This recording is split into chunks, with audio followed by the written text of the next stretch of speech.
Jenis teks yang berbentuk cerita anekdot ini mengemas setiap kritikan menjadi sebuah cerita lucu tanpa menghilangkan tujuan untuk memberikan kritikan yang bernilai. Menurut Kamus Besar Bahasa Indonesia, teks anekdot merupakan teks singkat yang memiliki unsur lelucuan yang sangat menarik dan mengesankan.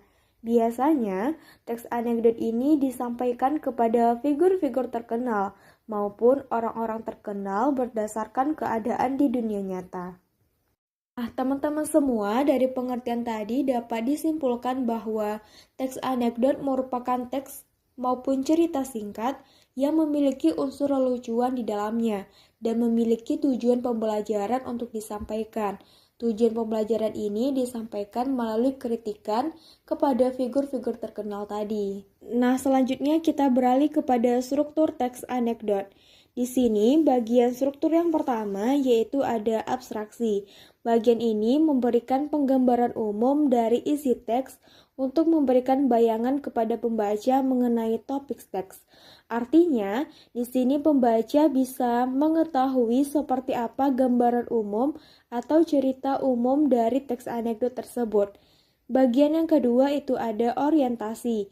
Pada bagian ini merupakan bagian awal kejadian pada cerita yang menjelaskan mengenai latar belakang pada peristiwa yang akan terjadi. Atau juga bisa dikatakan pada bagian orientasi ini mengenai pengenalan tokoh dan lingkungan sekitar. Nah, teman-teman, selanjutnya ada pada bagian ketiga yaitu krisis. Bagian ini merupakan bagian masalah utama maupun masalah pokok atau puncak masalah dari peristiwa. Artinya, apabila teks anekdot itu terdapat lelucuan dan kritikan, berarti lelucuan dan kritikan tadi disampaikan pada bagian krisis ini, teman-teman. Selanjutnya, pada bagian seterusnya itu ada reaksi. Pada bagian ini merupakan bagian penyelesaian masalah dari bagian krisis atau masalah mulai menurun.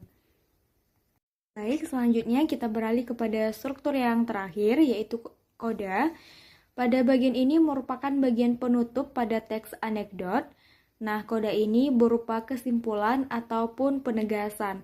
Nah, perlu teman-teman ketahui bahwa bagian yang terakhir ini, koda ini bersifat opsional.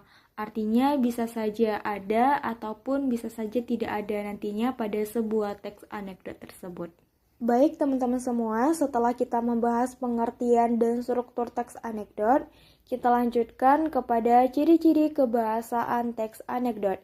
Yang pertama, menggunakan kalimat yang menyatakan masa lalu, seperti pada zaman dahulu atau pada suatu hari. Yang kedua, menggunakan kalimat retorika. Kalimat retorika ini merupakan kalimat yang tidak perlu adanya jawaban, seperti apakah kamu memiliki hati? Yang ketiga, menggunakan konjungsi temporal atau urutan waktu. Contohnya seperti lalu dan setelah itu. Selanjutnya, yang keempat itu menggunakan kalimat perintah dan biasanya menggunakan tanda seru. Dan yang terakhir, yakni menggunakan kata kerja aktif. Seperti belajar, berlari, memasak, dan sebagainya. Nah, teman-teman semua, setelah kita membahas mengenai pengertian teks anekdot, struktur teks anekdot, dan ciri-ciri kebahasaan teks anekdot, selanjutnya adalah sesi kuis. Saya akan menyediakan 5 soal dan teman-teman bisa mengerjakan dalam waktu 5 detik.